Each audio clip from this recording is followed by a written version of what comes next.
It is a damn good day to have a damn good day.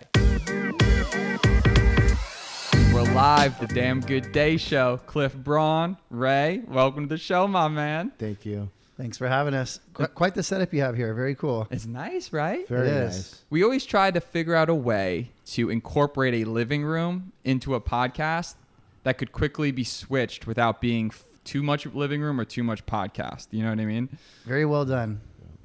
You know, you need to have an inviting space. The last time we had a whole room, but now in this new spot, we have an extra bedroom so the family can visit. So we incorporated it into the lifestyle, which has been really fun. So It's like the Today Show, and they have their little cup of coffee, and they're like, oh. This is the modern day millennial version of the Today Show. that's amazing. Yeah. Let's clip that. But it's interesting that you're here today. First of all, congratulations on experiencing Miami. I heard you had to spend $600 on two-person dinner the other day. It's hot in Miami. Is that the number one? Price also stands out in my mind for Miami, but it is unbelievably hot. I mean, it's just like, you know, I live in South America, and I lived in Africa for 4 years, and this is hot. Yeah, this is really hot.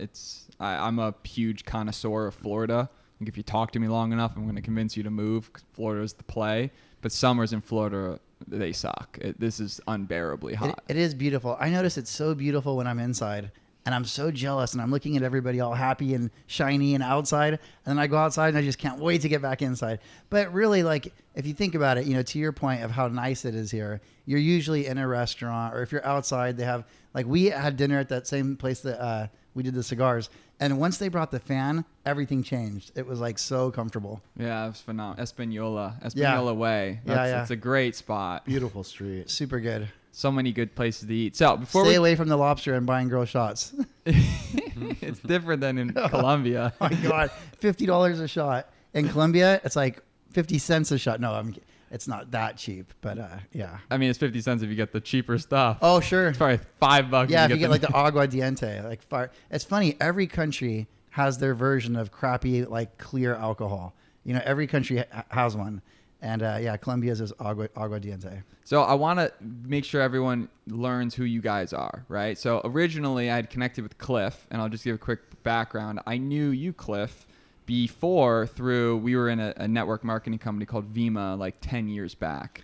And I had never really connected with you, but I always knew you because you were just this awesome figure. You were basically famous in the industry. And you Infamous, whatever. You had infinite swag. Yeah. And it's just, I've always kind of kept tabs on just sort of your career. We have a bunch of mutual friends in BK Barreco, Matt Morrow. Yep. And you're living a life that I sort of completely admire. You're living in Colombia. You travel the world. It's unbelievable. And just spending a minute with you and seeing your level of networking was unbelievable. So thank you for being here. Well, thank you. God, Vima feels like it was yesterday. It doesn't feel like 10 years ago, does it? Oh, 1,000%. Well, and every time I come to Miami, and this is how I knew you were a great guy before we really like connected, is every time I come, because BK is such a great guy, and every time I come here, BK is like, you gotta meet Ian, you guys gotta hang out. And so I missed you the last few times, so I'm glad we got a chance to connect this time. Absolutely. And Ray, special guest. I'm so glad you're here. I came for the ride, but it's been pleasant so far. That's awesome. Ray, tell me about yourself. I'm in commercial real estate, so I've been doing it for a little over 25 years, and it's been a nice ride. Yeah. Ray's very modest. He's the biggest. He just showed me a project that he's building in Santa Barbara, and like for those of you everybody knows where Santa Barbara is. But like, I always thought New York and LA were like the two most expensive places in the world. It's not true at Santa Barbara. Specifically, Montecito. It's a very special place. A lot of celebrities and a lot of, wealthy people have, especially right after COVID hit, they've kind of all come into town. Drove up the prices as well, unfortunately, for the locals. But so specifically commercial though? Residential and, commercial's been... It's case specific. I mean, location driven. Some commercial actually has done really well. Some of the commercial I own is in the Funk Zone, which is a up and coming place on the waterfront that's been doing really well recently. God, I wish we could pull up a rendering of this hotel that he's building. We've all seen pools that have like clear sides. His pool in this hotel has a clear bottom.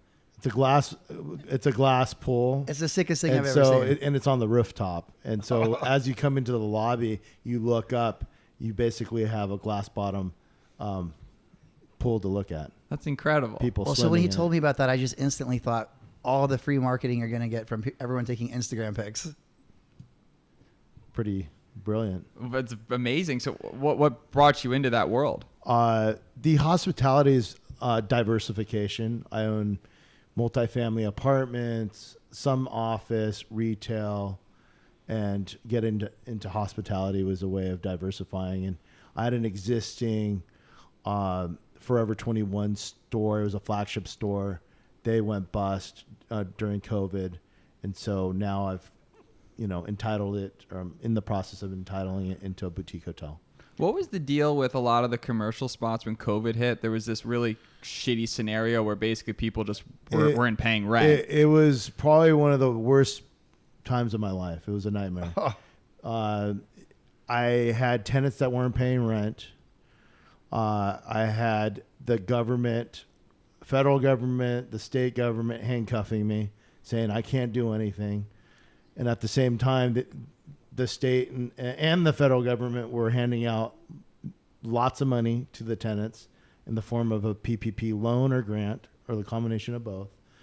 But they also didn't force them to pay their rent. So some were choosing to not pay.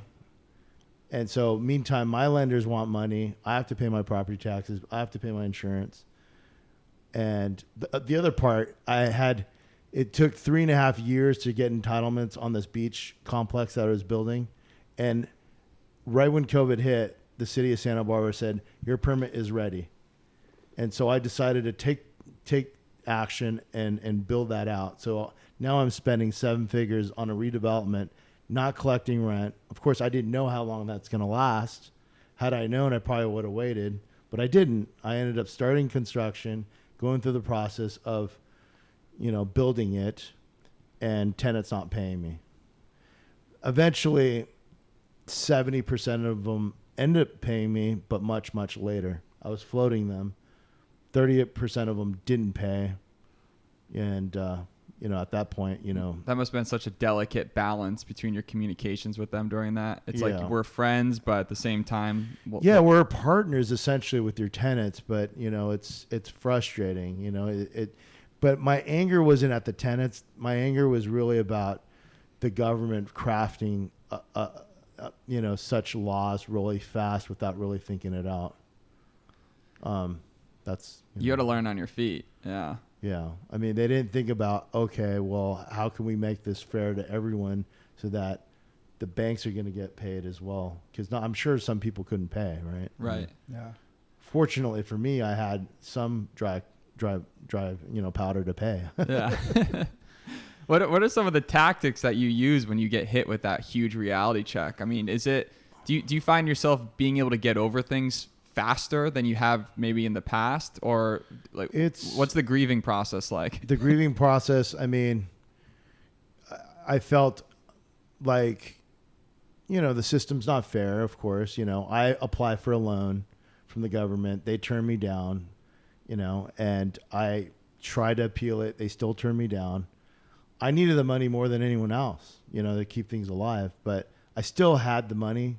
I just didn't know how long COVID was going to last, Yeah. But I made it just barely. Congratulations. Jeez. I had the opposite experience. During COVID, all I did was stay home and saved a bunch of money while he's bleeding money.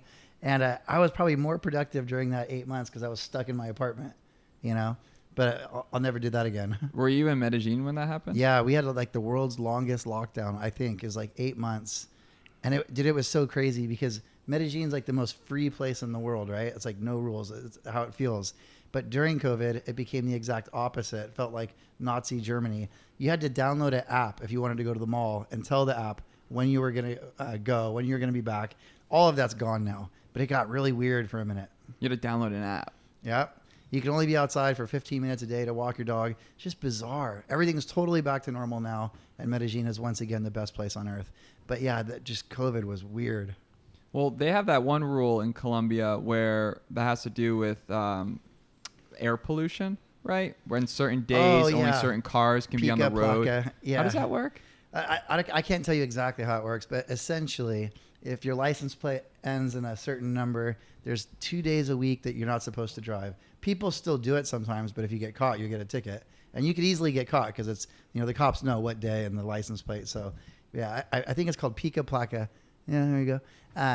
But yeah, everybody, because Medellin is a valley, and Medellin means forever, eternal springtime. And you've been there. It's just beautiful. So beautiful. But it's a valley, and so there's the smog can get trapped in the center of the city.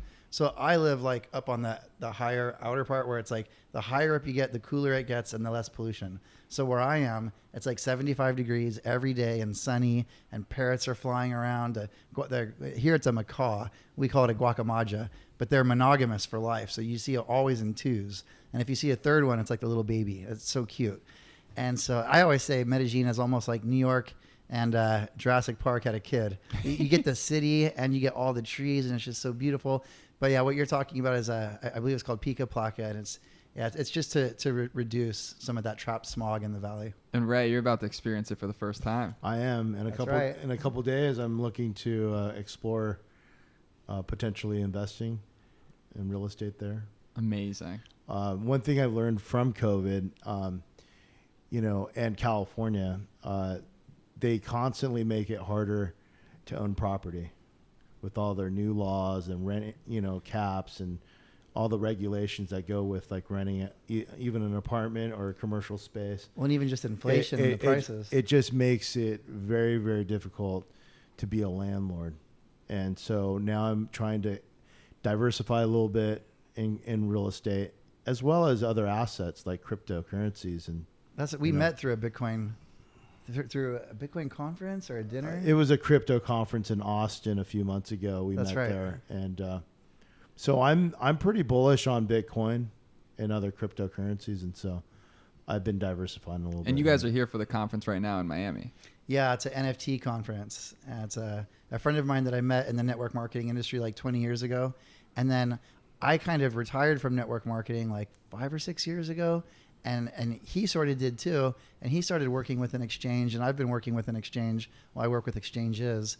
And he came to Columbia to visit. Then he told me about this event. So we're supposed to be in his event right now. It's an amazing event, but we'll go back in a little. They'll be fine without us. Yeah, quick pod appearance. I mean, you guys are rock stars. Yeah. Well, and it sounds cool. Where were you? Oh, I'm sorry. I had a podcast. Yeah. Yeah. The NFT space is interesting. That seems like, what's the skinny on that? So here's the thing is like with crypto, there's so many different facets to crypto, right? You got mining, you got trading, you got, NFTs, you got blockchain, you got web 3.0 people, you have metaverse, you have all these different things, and you can't be an expert at all of them. So NFT is not my expertise, non-fungible tokens. But I've got a lot of great jokes about NFTs. So somebody was saying, how do you explain an NFT? And it's like, well, she's your wife, but everybody else gets to sleep with her too. Everyone gets to see the art, and anyone can take a screenshot, but it gives you ownership and rights. And so it is an interesting space. I think, like the text message that you sent me this morning, I think like a lot of things, it prematurely popped. And, it's like all over the news. Justin Bieber bought an ape, NFT for like, how much was it? 1.3 million. That's worth $60,000 now. Now it's worth like $9. People love sharing those stories. It's like gets people hard. They're so excited. Like, look at this rich guy who failed. Yeah. This is why I never got into NFT. Yeah, it makes them feel better about their indecisions. So if you think like when the internet first came out, it was super popular and everything.com was just blowing up, But internet speed wasn't there and security wasn't there, and people were still scared to put their credit cards in. My brother and I started one of the first online shopping malls way back in the day. And we were having a hard time just getting people to use the internet. You started your own platform? Yeah, this is buying and trading? This is no, this is an online shopping mall. This is like back when Amazon.com was first starting. Okay. But it's just interesting. Like, so the internet, is .com and then .bomb, and then Bitcoin saw the same thing. NFT saw the same thing. Things get excited and everybody goes crazy, and then it's not real. Like, for example, Bitcoin is kind of like where downloading music was before iTunes. You could do it with LimeWire, Napster, Kazaa, but you had to be a music freak or a total nerd in the tech world, right? And so Bitcoin's in that same place right now where it doesn't have mass adoption because it's too hard to use for the average person. So everybody knows about Bitcoin, but how many places really accept Bitcoin? Not that many. So what I've been doing for the past like 5 years is working with exchanges that have a card solution connected to an app where you can sell your Bitcoin and then the money goes on the card and then you're spending cash everywhere you go, but it's coming out of your crypto. Got it. So you're also working with Bitcoin ATMs are going to become a big thing. I know a lot of people that were in that space got hurt pretty bad when everything went down and a lot of those disappeared. Are those going to be coming back in droves? Yes, I think so.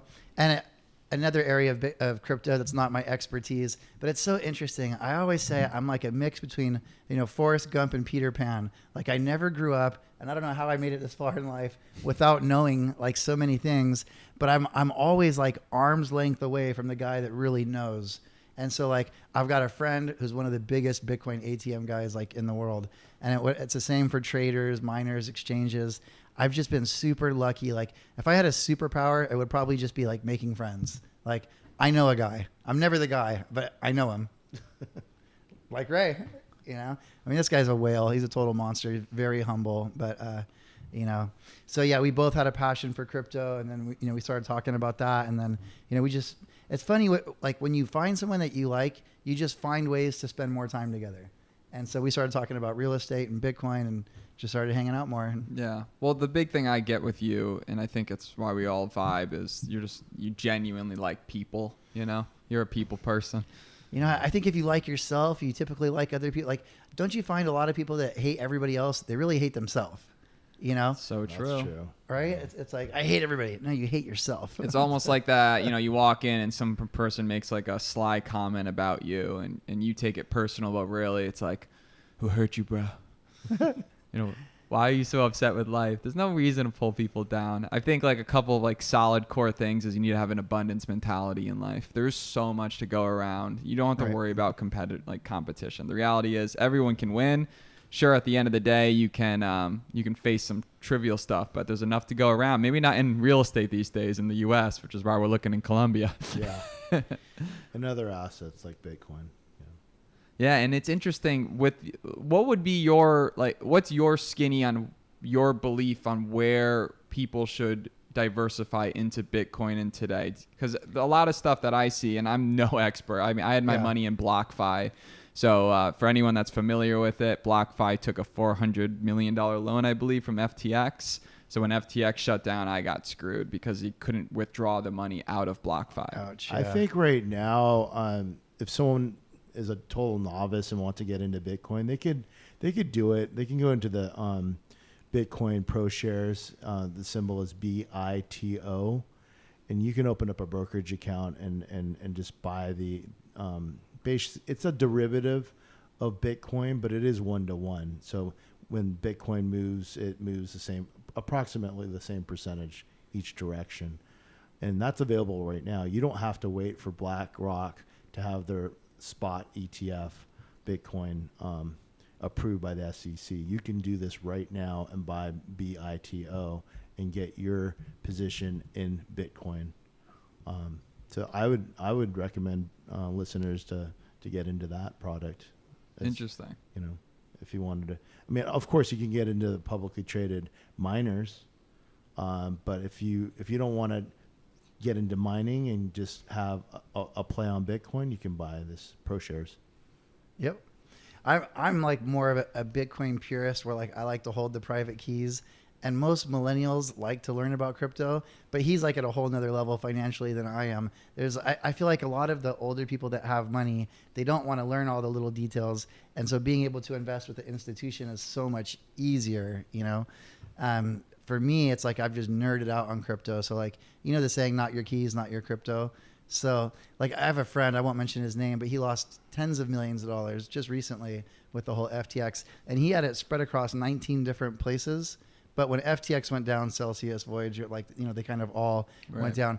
And so he felt very safe because he was like, well, I put it in 19 different places, but not your keys, not your crypto. So it just depends on how nerdy you want to get into it. For me, I think there's different levels of risk, like just buying Bitcoin. And it's interesting because the lower the risk, the lower the return, right? So that the safest thing you could do is just buy Bitcoin and hold it, right? And you could buy it that way or this way, like either way, whatever. But buying it and holding it, that's probably the safest. Then you've got mining. Then trading can be more risky. But like as you get into more risky, you also get into more higher returns, but also higher risk. You know, like dating a hot chick, they just get crazier. Same philosophy. I mean, that's the truest thing. You had one of the most amazing quotes of all time. I think you need to share. Oh gosh, can I say that on here? I don't know if you can. I think you can. Why not? I mean, you could just bleep it out or put like a little sign over my mouth. But yeah. Well, we were just talking about, you know, bad breakups, and I truly believe like all my ex-girlfriends were awesome. I was always the problem. So I don't have any animosity toward any of my ex-girlfriends.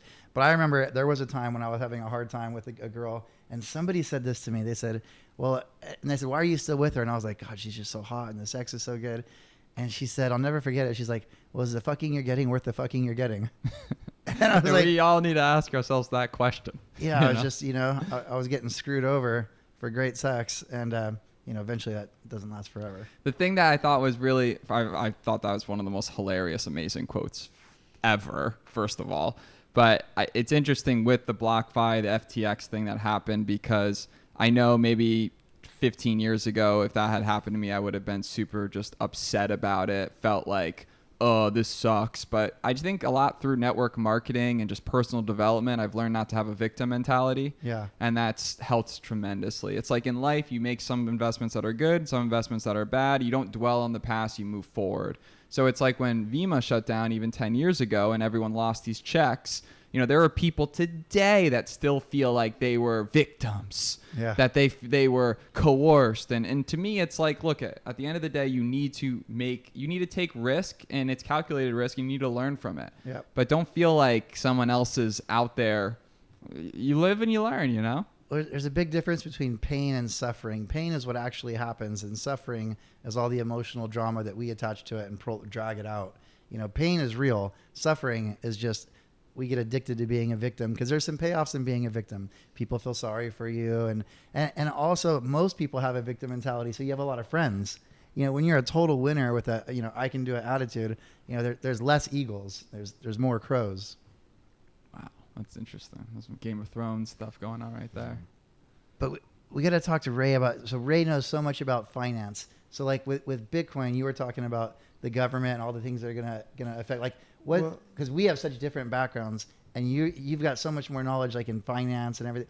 What's your whole take on Bitcoin, or like anything that you want to talk about in that? You know, I just think it's interesting what's happening. I mean, the reason why I am bullish on Bitcoin is you've got one of the largest asset management companies, BlackRock, applying for a spot ETF of Bitcoin, and they have a really, really good track record.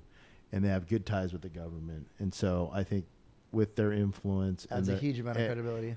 With their influence and their reputation, there's a good chance that within the next 6 months, they will get approved for a spot ETF. And if they get approved along with Fidelity and all these other companies that are also trying to get the ETF approved, it'll just broaden the channels of them attracting more capital into the space, which will push more demand to buy Bitcoin, and that'll increase the price of Bitcoin. That's the main driver of price, in my opinion. Do you remember in the beginning of Bitcoin when everybody was wondering, like, is Bitcoin going to stay around, or is it? And then I feel like once so much smart money got into it, like there's too many big investors and too many institutions now and too much smart money into it for it. I mean, obviously anything could fail, but I feel like that gives it so much credibility. It's like a lot of credibility. The second reason, next year between February and April sometime, we have the halving. So the mining difficulty, you know, basically increases. I read recently, it said after the halving, you could add a zero to the price of Bitcoin historically. And it's interesting too, because when you look at, there's only been so many halvings. The list of halvings in the future is like this long versus how many there were in the past. So there's still a lot of them. And yeah, that does just keep pushing the price up. Yeah, so historically, 6 months after a halving, the price goes up a lot. And so I'm just looking at historically. That's another catalyst. The third catalyst is, I believe it's my own personal opinion that we're headed towards the end of the rate cycle. There probably will be one or two more increases in interest rates, but then we're going to plateau. And normally the time to get into Bitcoin is when we're plateauing, right before we plateau, because you don't want to wait until they're done, right? Because then, the smart money is already in before the other money is going to be coming. And I don't want to say dumb money, but you want to get in now. So when the Fed raises interest rates, maybe it could happen one or two more times. That's ideally. Your opinion, ideally, we're almost at the end. I'm not saying we're at the end. We could probably have one or two more rate increases, but then, the cowbell is ringing for the bulls. That's basically my third reason. The fourth reason I would say is we'll be going into the presidential elections, and a lot of the candidates that are running are going to be talking about some kind of regulation favorably, or not so much favorably, but having some kind of framework for cryptocurrencies, which the industry just wants the rule book. They want their piece. Yeah, that's the big conversation. But they're left in the dark right now, and so that will put a lot of pressure. I'm sure a lot of these whales are lobbying these candidates to have some set of rules, and so I think it's going to be a big hot topic in the political campaign trail, and so hopefully that will put the pressure, and it'll put some pressure on our chairman of the SEC. It's like perfect storm. Well, right now there's never been a bigger war against crypto than there is right now. It's interesting because I think the government and the banks originally thought, well, we'll just figure out how to shut it down, but it's decentralized. It's not like Napster. You can't just go and unplug it. You know what I mean? It's like it's hosted by all the miners all over the world. So once they realized they couldn't shut it down, now they're trying to strangle it with regulation. And having worked with this private bank and with different exchanges, I mean, we felt it tremendously, a huge increase of regulation. And you see it with the SEC and Ripple. You see it with Binance and CZ. It's wild. It's crazy, but you really just can't stop it. Crypto is just, and they said well, what if all the miners stopped mining? Well, they wouldn't. Even if you stopped paying them, the people would do it for free because they're so passionate about it. So I can't say nothing will ever fail, but crypto seems like it's just going to keep getting bigger and bigger. And it seems fairly unstoppable. Can't shut it down. People will literally do the mining for free just because they're so passionate about it, having a system outside the government and the Federal Reserve. Our current monetary system, Henry Ford said, it's well enough. Have you ever heard that? It's well enough that the American people don't understand our current financial institution, or there'd be a riot in the street before tomorrow morning. I mean, our current system is so bad. When people look at Bitcoin and they're skeptical, I'm like, man, if you understood our current system, you'd be begging for Bitcoin. That's interesting. In the most foundational way of buying Bitcoin, you would just go in and buy Bitcoin. If it increases, you make money. What are the top ways you suggest people to be able to get involved with Bitcoin beyond just a simple purchase of a Bitcoin and watching it go up or down? Well, here's my opinion. So obviously our background is network marketing, right? And there's good and bad about everything. And the bad part is there's so many Ponzi schemes out there that are riding on the credibility of Bitcoin, but they're hiding their little Ponzi scheme. But with that being said, the plus part of network marketing and crypto being together is you have somebody that can walk you through it and hold your hand, and they've got videos. And I work with a company, Blockchain Alliance, that has, I think it's 115 videos. It's 8.5 hours. And it teaches you want to learn about mining, you want to learn about trading, and everybody can join for free. And they just give away this free education. Then they have a suite of products that you can pick and choose from. But they let everybody in for free and teach you everything for free. And so that is you can't get ripped off educating yourself. And so I think really that the first place to start, no matter what you do, is to get some education. Don't just hand someone money and hope. It's you've heard the saying, wolves get fed and pigs get slaughtered. If you just want to hand someone money and hope that they make it for you, well, you're probably going to lose your money. So I think that the first place to start would be just, how did you learn? I just watched a ton of YouTube videos. I read a lot, and I did watch a lot of YouTube videos. Every night I was just deep dive. And it sucks because, and this is a cool thing about, now I'm promoting Blockchain Alliance, but is how many videos did we have to watch to see one good one? I watched so many bad ones.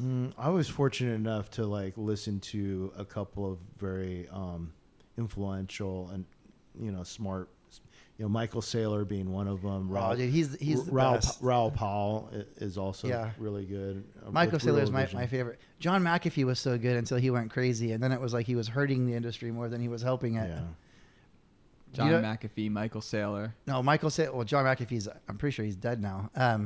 But Michael Saylor, absolutely. Raoul Powell is also really good. He's with Real Ron Vision. Paul or Raoul Paul? Raoul Paul. Oh, Raoul I'm Paul. thinking of like the Ron Paul. the The politician. Ron No, Paul. not the politician. Ron Paul. No, Raoul Paul. He's in the Cayman Islands. My friend gave the politician Ron Paul his first Bitcoin. It's interesting how Also, not RuPaul. it's interesting how much Bitcoin opened up. Sort of, it went hand in hand with the nomad lifestyle too. Yeah. Being able to essentially escape the matrix, if you would, and be able to build a life anywhere in the world. Because now there's a payment system that can be used autonomously. So now that you have these people setting up these dream lives in Colombia and Costa Rica and Nicaragua. I was telling you, I was at Tim's house in Nicaragua, and he told me like what he spent on it, and it's unbelievable. Yeah, that's crazy, huh? His house in Nicaragua would be worth what, 30 million in Malibu? I haven't been there, but yeah, Malibu beach houses start at like 15 to 20 million, and that's like a dilapidated shack, similar to Santa Barbara. Yeah, something nice is 30 plus. Yeah. Super But crazy. I just thought of something else for those viewers that don't want to actually buy Bitcoin and want some kind of stock to buy in a brokerage account. They can buy MicroStrategies. Oh, that's true, yeah. Symbol is They're what, the MSTR. They're like the number 2 holder Yeah, of so Bitcoin. I like MSTR probably better than BITO, which is 1-to-1 Bitcoin, and the reason being is the chairman of MicroStrategies is Michael Saylor, and so you're essentially buying a software company that's developing technologies, especially around Bitcoin, and you also get the the movements of Bitcoin on top of that. So you're essentially betting that things are going to, and if you pull up the chart on MicroStrategies, I mean, just this Guy, year, put it on like a 6 month. You see on the top it says 1D. Click at 6M. and then I don't know if you're able to put Bitcoin chart in the past 6 months. I believe it's outperformed Bitcoin. Wow. So Well, dude, Michael Saylor does seem like just the smartest person on the planet, especially when it comes to crypto. He's like Jordan Peterson of social media. Michael Saylor. Dude, he's so good. He debates. Oh, you would know who this is. I can't remember his name. He debates like the number 1 gold expert in the world. Did you see that? no, I didn't see that. Oh, it's really good because this gold guy knows his stuff. And Michael, I would say, just destroys him with logic, never gets nervous, never gets heated. I mean, I would never want to debate Michael Saylor. so you could see the charts. That's pretty Oh, cool. yeah. I love being able to pull this up. So we've never So had what this is in the past. return in the past 6 months on Dude, it's so Bitcoin helpful. versus MSTR? I don't have my glasses. 117% for MicroStrategy over the last 6 months versus 77% on Bitcoin. Well, there you go. And Gee. I gotta say, your returns are going to be greater with MicroStrategies. I guarantee it. Looks like it, yeah. The hardest thing about Bitcoin is, like you mentioned, because it was not very regulated, so much sketchy weirdos got involved, just like the thing that lowers network marketing companies a lot. The thing that's amazing about the business model of direct sales is anyone can do it. Yeah. You don't need, it doesn't matter if you're from Yale or jail. One of my mentors and friends, John Melton, Never always heard says, that. right? Like, you can do it, you can join, you don't have to sign, go through a 6-step application process just to finally get your salary. You can go in right now, no excuses, and start building a team, making money for maybe like $150 to buy some product or whatever. It is But the average person's best chance. But the negative of it is that it's way more Wild West. Well, do you remember a comedian? You might be too young. Jamie Kennedy? Oh, of course. Yeah. Okay. All right. The Kennedy Malibu's Most Experiment. Wanted. Malibu's Most Wanted. He dated Jennifer Love Hewitt for a while. I signed him up in Vima. He actually came and did one of the conventions with us. Told jokes for like 10 minutes. He's a stand-up comedian, movie star. He's in Public Enemy. He's in a million things. You definitely, if you saw him, you'd be like, And so I got him involved in network marketing, which is like one of the hardest things in the world to do, to get a celebrity like that to do it. And we hung out all the time. And he is so freaking smart. He goes, Cliff, the best thing about your industry is there's no barrier to entry. Anyone can do it. And you know what's the worst thing about your business? There's no barrier to entry. Anyone can do it. and so he's so right. Like I've never coined it like that, but you just get so many people that join and they run out there, half cocked and they don't know what they're doing. And they give us a bad name because they're just like, running around with their hair on fire. And they don't know what they're doing. So it is true. Network marketing is the greatest industry in the world, but because there is no barrier to entry, it's not like all attorneys at least have some level of intelligence. So, they had to get their law license. There's a filter. With MLM, everybody come in. So yeah, like have you ever noticed at events, people with bad breath always want to tell you secrets? They just come up and you get a lot of weird people. You get a lot of weird people. But it's hard because in that industry, if you're going to be successful, every dud turns into a stud. Every jabroni turns into a homie.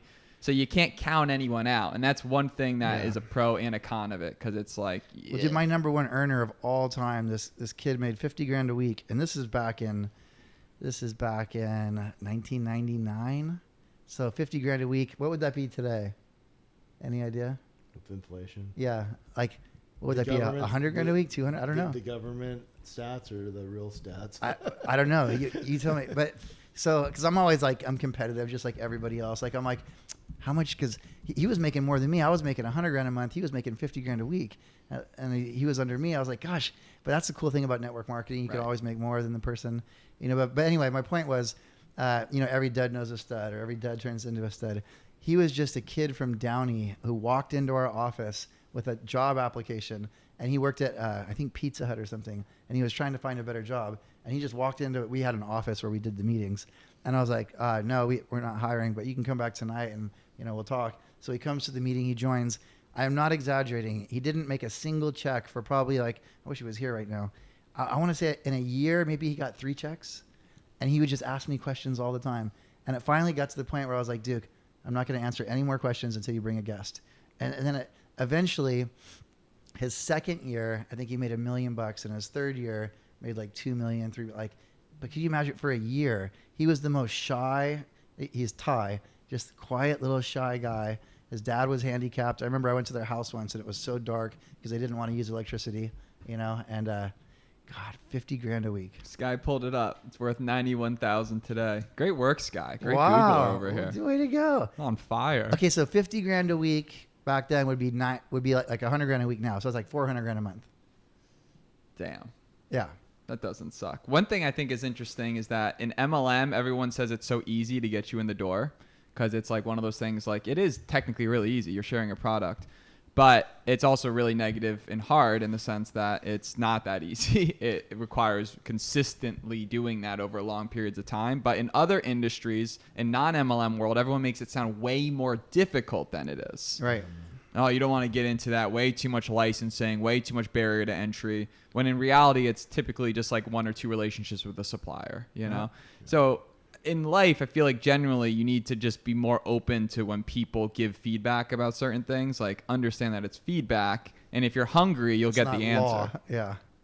Yeah. Well, like last night, our waitress was like, pretty and smart. And one of us recommended that she got into real estate. And she goes, oh, there's so much competition there. And then what Ray said is so true. He's like, wherever there's money, there's going to be you have to start somewhere. There's going to be competition everywhere, no matter what you do.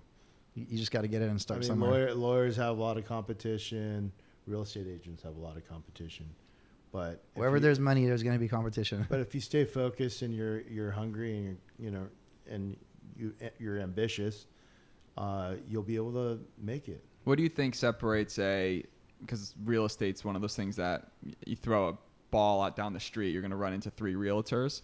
What do you think separates the successful ones versus the non? I would say that someone that has a personality like Clif, where you're pretty much open-minded and you talk to people and you're networking, and really like meeting people and connecting the dots.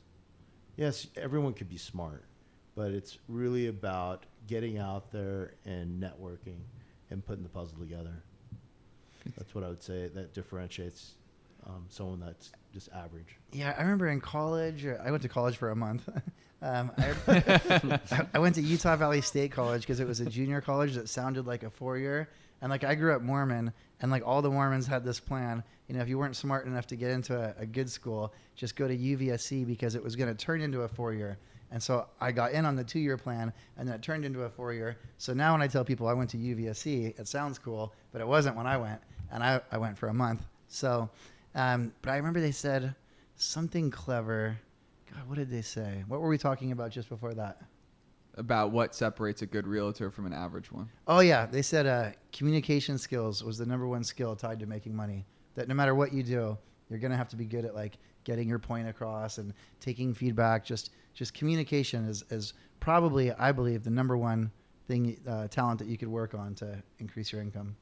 Yeah, I feel like people want to do in any age group, but specifically more when you get older. People have less patience for bullshit. People have a better radar for bullshit.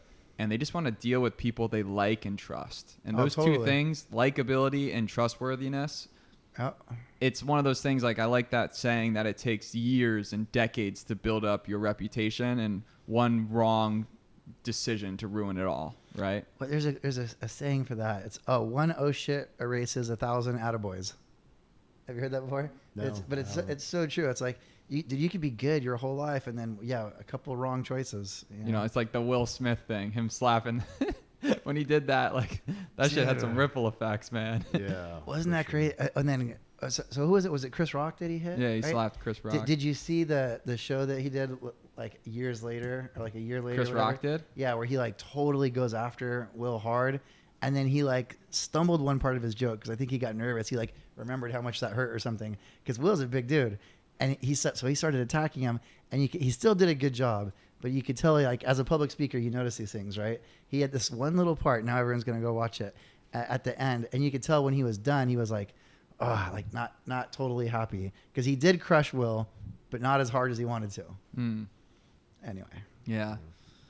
But it's true. But reputation's really important. That's for sure. It could take 20 years or longer to build it, and then you can lose it overnight. And so it must be huge in your world. In my world, in my town, massive transactions. In my town, it's a small town. It's like I have to have a good relationship with our city, with our political leaders or just investors, colleagues, brokers. And it's really crucial because you do one bad thing, you're blacklisted. I mean, bigger towns, like if I was in Miami, I think it'd be a little different, or New York or LA, but Santa Barbara, everyone talks, You know what's funny is in network marketing, your reputation's so important, but we know so many people that do bad things, and yet they succeed over and over again. Like, well, you can spin it in MLM because you're an entrepreneur. Yeah, it's like, that's not my side of the story. Yeah, that's so interesting, though. It's the wild, wild west. You could be like sort of a scummy person, but that's the following you have, and you're killing it, Yeah. But that's also a lot of businessmen are in that category too. Yeah. Deep down, people just want to live like Wolf of Wall Street, especially a lot of dudes, Yeah, yeah. And well, network marketing has changed so much since when I got started. It was all about personal development, and you had to go to all the seminars, and you had to read the books. And I'm not saying that doesn't still coexist in the industry today. But there's a lot more of the millennials that are like, I just want to learn, sales funnels, or like they just want to get to the income fast. And like, forget the personal development. I just want to learn Instagram, So and social media has changed MLM a lot in the aspect that it's a lot easier to build a team now because, we used to call it the 800-pound phone. Back in the day when you had to call someone, it was like, oh God, you're so nervous. Now you can just text someone like really quickly, right? So Instagram has made it a lot easier. Well, just social media in general to build a team, but it's made it harder to keep a team because as soon as you recognize someone, there's 20 people trying to recruit them. There's back in the day, it was like your team was kind of your physical location. Now it's all over the place, and you got everybody hitting on your wife. Well, you're a great example of the coin. Your network equals your net worth, right? It's the idea that who you rub shoulders with and who you're chatting with on a day-to-day basis can determine a lot about your ability to move the needle. And that's something that, Cliff, you are unbelievable at. I mean, you're the guy. Stop it some more. You're the guy for all the guys, right? Like you're the I know a guy for so many people. And your ability to have created that is due to the fact that you've done that for so many other people.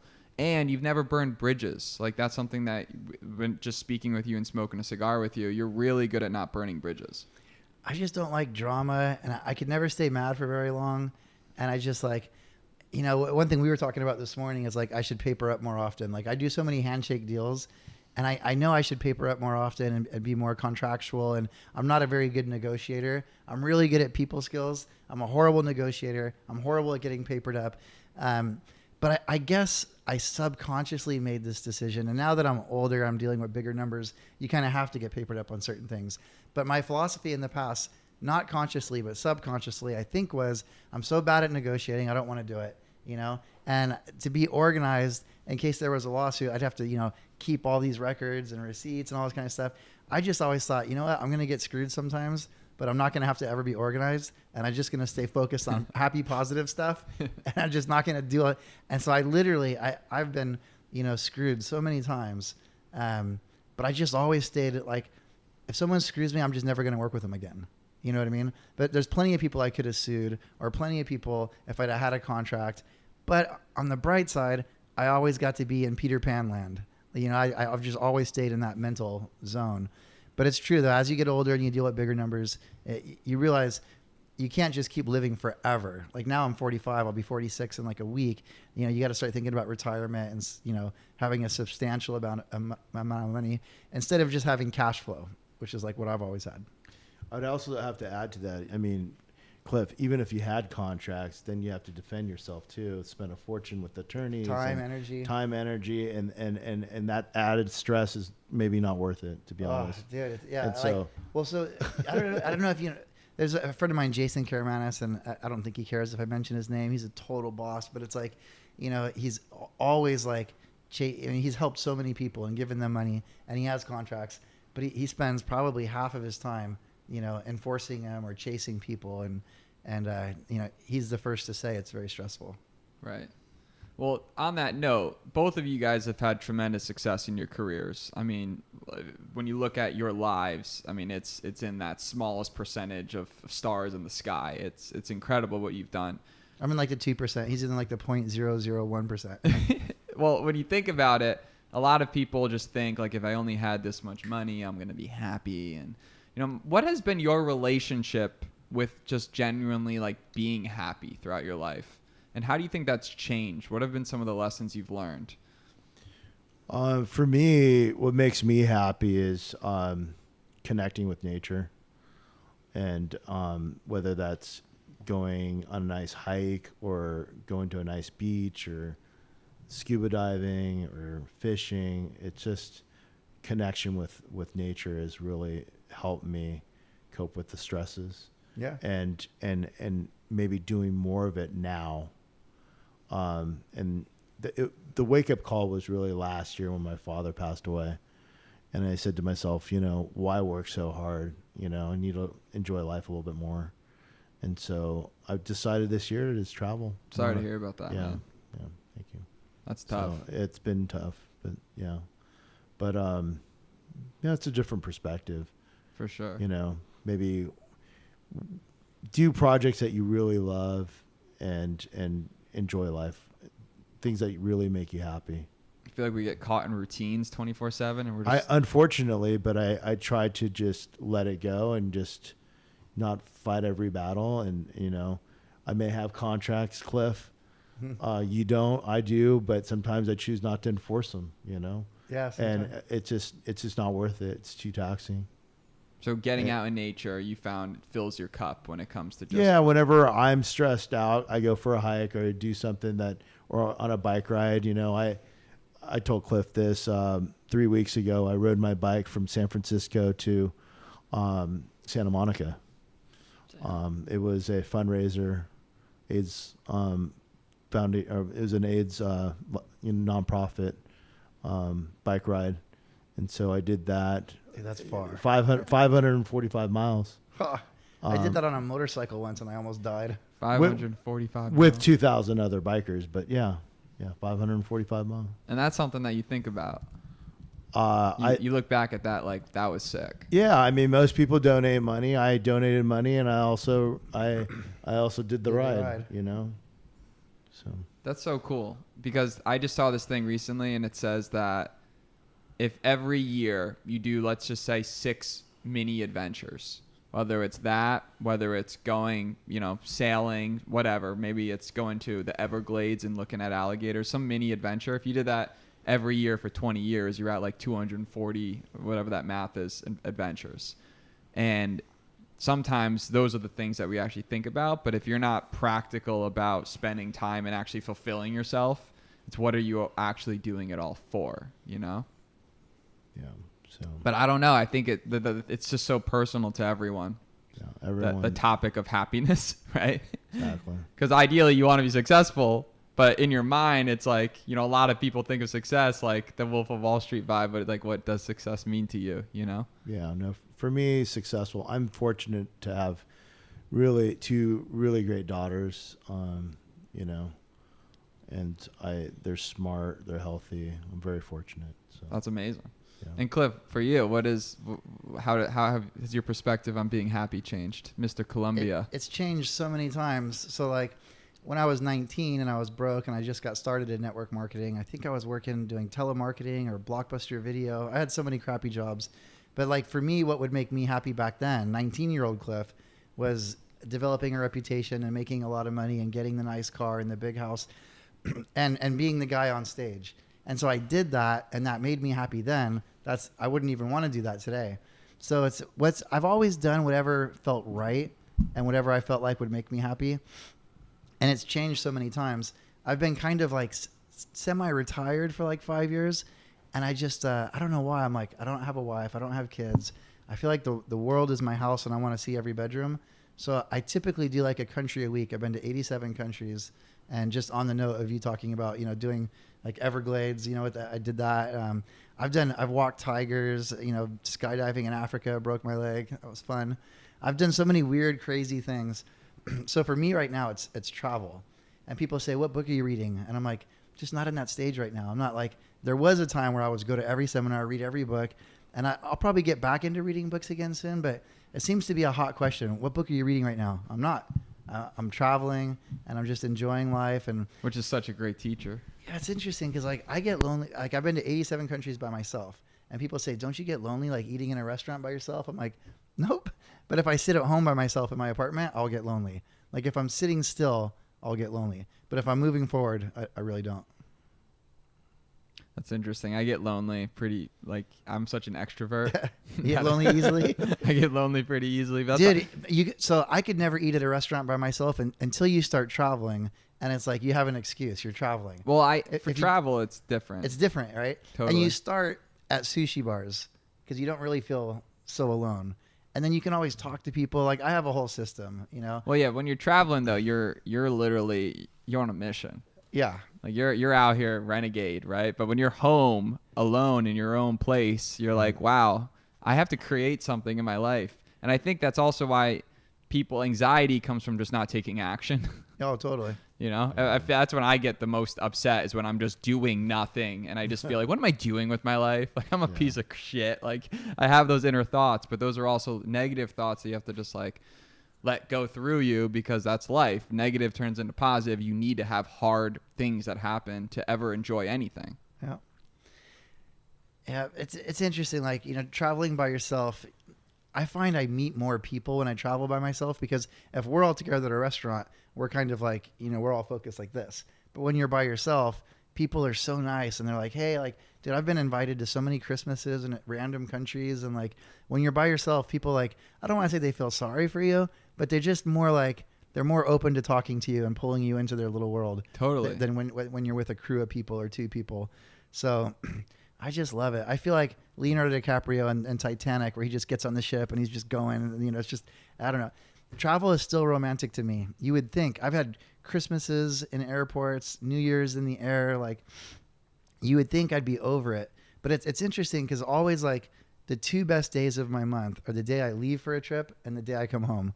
Like you can't wait to get home, and then you're Yeah, there for a that's week, true. and you can't wait to get out again. You're Totally. That's true. It's like when you visit your like a relative or something. You're like, wow, this is so exciting. I'm in the airport. There they are. 2 days later, you're like, get me the F out. Yeah, like I've been on this trip on the yacht cruise, and we started in Rome, and then we ended in Barcelona. We did a different country almost every day, and so that was 7 days. Plus, we got there a few days early. We stayed a few days late. Then New York for a week. Then now here in Miami. I think I've been gone almost like 6 weeks.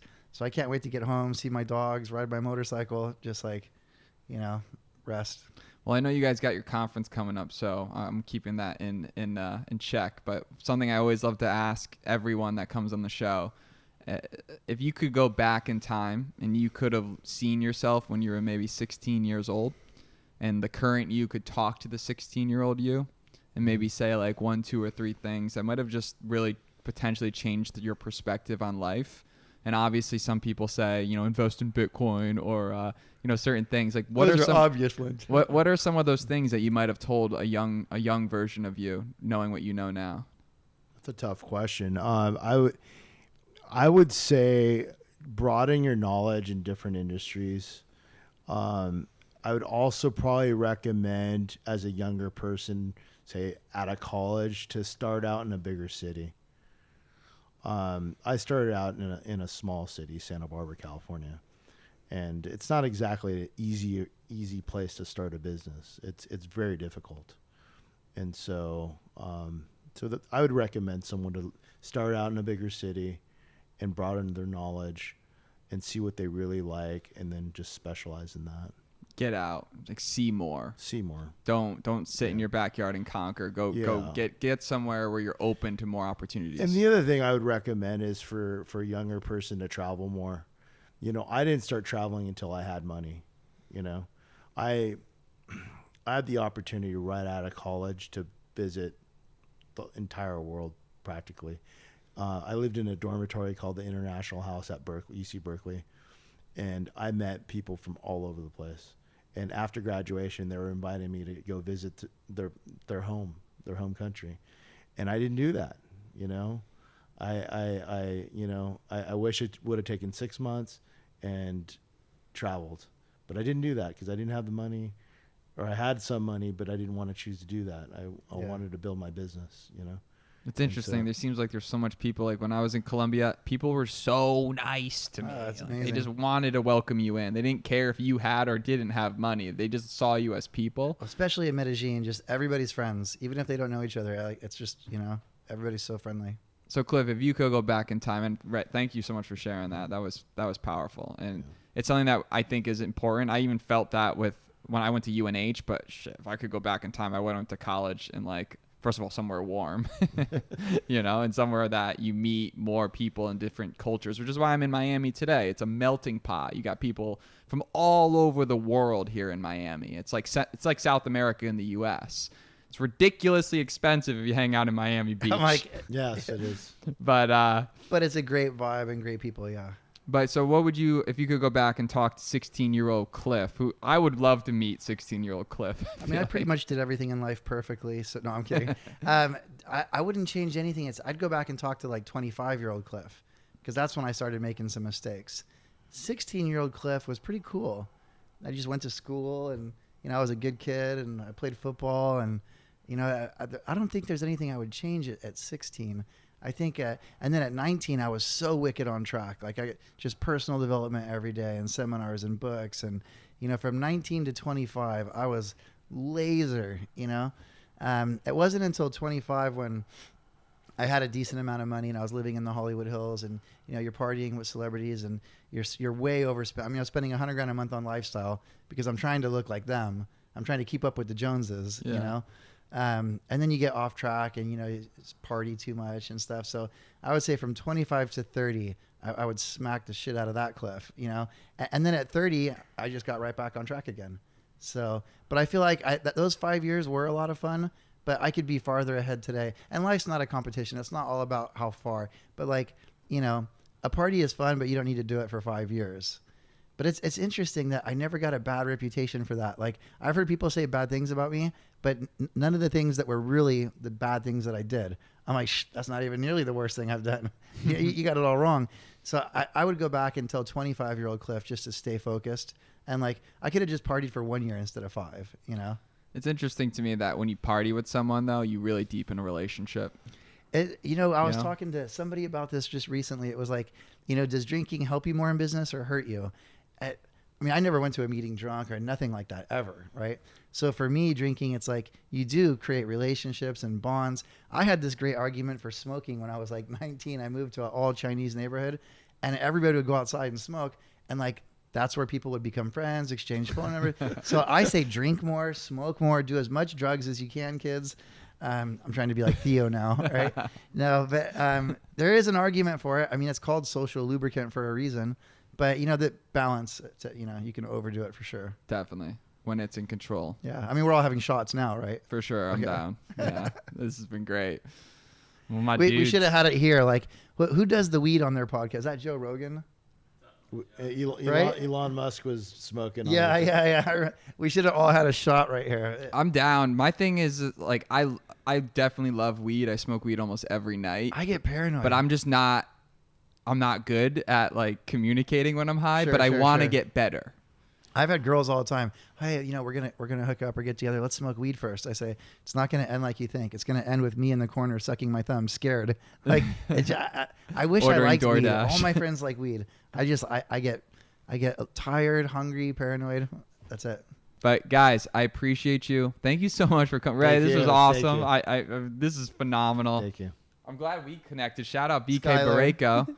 Sky, I know. Sky's BK. crushing it over here. First time rocking this thing over here. Dude, it's so cool. It makes it feel like a professional studio in a house, which is what you have here. House studio. So with that said, enjoy Miami. Keep out of the heat. Learn some crypto stuff. Until next time. See you in Española. Great. It is a damn good day to have a damn good day.